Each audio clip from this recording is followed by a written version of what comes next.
नमस्कार, मैं हूं मीनाक्षी गुप्ता और आप देख रहे हैं नेक्स्ट नई लाइफ और स्वागत है आपका हमारे इस खास कार्यक्रम में। बॉलीवुड की फिटनेस क्वीन यानी शिल्पा शेट्टी अक्सर ही सुर्खियों में बनी रहती हैं। वो अपनी प्रोफेशनल लाइफ के साथ साथ अपनी पर्सनल लाइफ को लेकर भी कई चर्चा का विषय बनती है और एक बार फिर से शिल्पा शेट्टी आ गई हैं सुर्खियों में। लेकिन इस बार शिल्पा शेट्टी के साथ साथ उनके पति राज कुंद्रा भी खबरों का विषय बने हुए हैं। दरअसल राज कुंद्रा की शिल्पा शेट्टी के साथ ये दूसरी शादी है और अब राज कुंद्रा ने अपनी पहली पत्नी को लेकर कई हैरान करने वाले खुलासे किए हैं।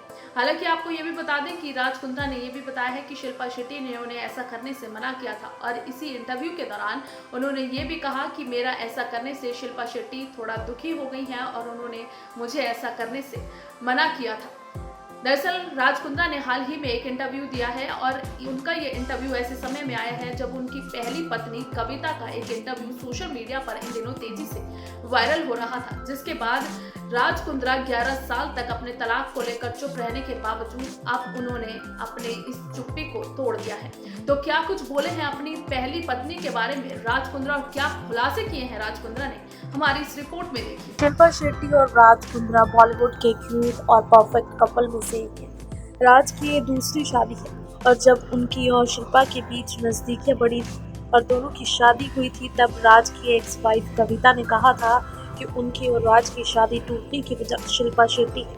अभी हाल ही में कविता का ये पुराना इंटरव्यू काफी वायरल हो रहा था, जिसके बाद हाल ही में राज ने अपने पास्ट और एक्स वाइफ को लेकर बड़े खुलासे किए। राज ने यह भी बताया था कि शिल्पा ने इस बारे में बात करने से मना किया था क्योंकि इससे कोई फायदा नहीं है, लेकिन राज ने फिर भी सबके सामने अपनी बात रखी है। राज ने एक इंटरव्यू में कहा मेरा परिवार मेरे लिए सब कुछ है और वो परिवार के सभी शख्स से लड़ती थी। हम एक ही घर में रहते थे, माँ, पापा, बहन और उसका पति, क्योंकि वो तभी भारत से यूके में सेटल हुए थे। वो मेरी बहन के पति के क्लोज आ गई थी और उसके साथ ज़्यादा से ज़्यादा समय स्पेंड करती, स्पेशली जब मैं बिजनेस ट्रिप की वजह से बाहर रहता था। परिवार के कई लोगों ने, यहाँ तक कि मेरे ड्राइवर ने भी बताया कि दोनों के बीच कुछ तो चल रहा है, लेकिन मैंने कभी किसी की बातों पर विश्वास नहीं किया। मैं पूरी कोशिश करता था दोनों परिवारों को खुश रखने के लिए, मेरी और उसकी, जिसे मैं आज भी फॉलो करता हूँ। इसके बाद मेरी बहन और उसका पति वापस भारत आ गए क्योंकि हमारे घर में साथ रहने से चीज़ें ठीक नहीं हो रही थी। मेरे एक्स जीजा जी और मेरी एक्स वाइफ साथ में काम पर जाते, साथ में एक ही रूम में बैठते थे। मेरी बहन को तब लगा कि अच्छा है कि भारत वापस ही चले जाएं, जिसके बाद इस टॉपिक पर कोई बात करता तो मैं सुनने से मना कर देता था। पर जब मुझे पता चला कि मेरी एक्स वाइफ प्रेग्नेंट है तो मैं बहुत एक्साइटेड हो गया था। हमारी बेटी हुई और फिर घर आने के बाद मैंने नोटिस किया कि वो ज़्यादा से ज़्यादा समय बाथरूम में स्पेंड करती थी। जहाँ पहले वो 20 से 30 मिनट में बाथरूम से आ जाती थी, वहीं अब वो घंटे या उससे भी ज़्यादा समय के बाद आती थी। पहले मुझे लगा कि शायद ये उनकी हाल ही में हुई डिलीवरी की वजह से हो रहा है, लेकिन सच तो कुछ और था। राज ने बताया, एक दिन मुझे मेरी बहन का कॉल आया भारत से और उसने रोते हुए बताया कि उसने अपने पति का दूसरा फ़ोन मिला है जिसमें यूके के नंबर से बड़े प्यारे मैसेज आए हुए हैं। उन मैसेज में लिखा था कि दोनों साथ में बिताए हुए पलों को याद कर रहे थे। यूके के नंबर से मैसेज आया हुआ है कि तुम मुझे छोड़कर चले गए और मुझे तुम्हारी याद आ रही है, तुम वापस आ जाओ। मैंने फिर तुरंत अपनी बहन से उस नंबर को फॉरवर्ड करने को कहा। इसके बाद मैंने अपने दोस्त की मदद से पता लगाया कि ये नंबर मेरे घर के पास के किसी टावर से कनेक्टेड है। इसके बाद मुझे शक हुआ। फिर एक दिन जब कविता शॉपिंग के लिए गई तो मैंने कमरे में फ़ोन ढूंढना शुरू किया, जो मुझे बाथरूम में एक बॉक्स पर मिला। मैंने फ़ोन ऑन किया और उसमें मेरी बहन के एक्स पति के कई मैसेजेस आए हुए थे। उस दिन मेरा दिल टूट गया था और मैं बहुत रोया था और यही सोचा कि मैंने ऐसा क्या किया जो मेरे साथ ऐसा हुआ। मैंने अपनी प्रेग्नेंट बहन को बताया कि वो नंबर मेरी एक्स वाइफ का है और मैं उसे अब छोड़कर आ जाऊंगा और यही सब खत्म करता हूँ। वो खुद सोच लेगी उसे क्या करना है। मेरी बहन प्रेग्नेंट थी और इस खबर को सुनकर उसका दिल टूट गया था। बहन ने कहा कि वो अब अपने पति के साथ नहीं रहना चाहती है, लेकिन मैंने उसे समझाया कि ऐसा बिहेव करो जैसा कुछ हुआ ही नहीं है और मेरी एक्स वाइफ अपने घर जाने की प्लानिंग कर रही है। मैं भारत गया और अपनी बहन और उसके बच्चों को लेकर आ गया और एक्स वाइफ को उसके घर छोड़कर आ गया, उस रिवाज के बहाने जिसमें बेबी होने के बाद लड़की अपने मायके जाती है।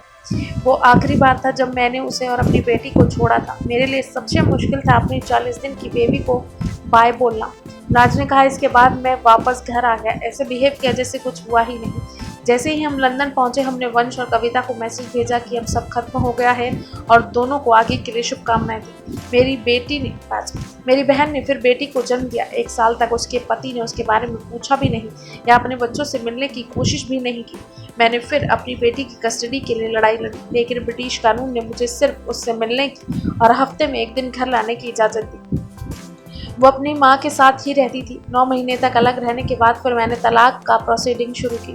शुरू में उसकी डिमांड ज़्यादा थी क्योंकि उसे पता था उसकी गलती थी, लेकिन मैंने उसे एक घर खरीद कर दिया जिसमें वो मेरी बेटी के साथ रह सके। फिर कुछ महीनों बाद मेरे पेरेंट्स और बहन को लगा कि उन्हें मेरे एक्स जीजा से बात करनी चाहिए और मैंने उनसे यही कहा था कि मुझे उस शख्स से कोई मतलब नहीं है। अगर वो वापस जाना चाहती है तो ये उसका फैसला है। मुझे पता है माँ का दिल क्या होता है और वो अपने बच्चों के लिए क्या क्या कर सकती है। मेरी बहन वापस भारत गई और चीज़ें ठीक करने की कोशिश की। राज ने आगे कहा, इसके बाद जब मैं शिल्पा से मिला और हमारी दोस्ती हुई और ये बात मेरी एक्स वाइफ को पता चली तो उसने अपनी डिमांड बढ़ा दी। उसने पैसों के लिए झूठी स्टोरी बनाई कि शिल्पा की वजह से हमारी शादी टूटी। उसने शिल्पा के बारे में झूठ बोला और मुझे इससे काफ़ी दुख हुआ था कि उसकी वजह से बेवजह शिल्पा को लेकर बातें बन रही हैं। राज ने इस इंटरव्यू के बाद कहा कि मेरे इंटरव्यू के बाद से शिल्पा थोड़ी दुखी है। वो नहीं चाहती थी कि मैं उन पुराने किस्सों के बारे में बात करूं, लेकिन सच बाहर आना चाहिए था। फिलहाल के लिए इस कार्यक्रम में बस इतना ही। बाकी देश और दुनिया से जुड़ी तमाम अपडेट्स के लिए आप जुड़े रहिए नेक्स्ट नाइन लाइव के साथ। और अगर आपको हमारे वीडियो पसंद आया है तो इसे लाइक, शेयर एंड कमेंट जरूर करें। साथ ही साथ हमारे चैनल नेक्स्ट नाइन लाइव को भी जरूर सब्सक्राइब करें।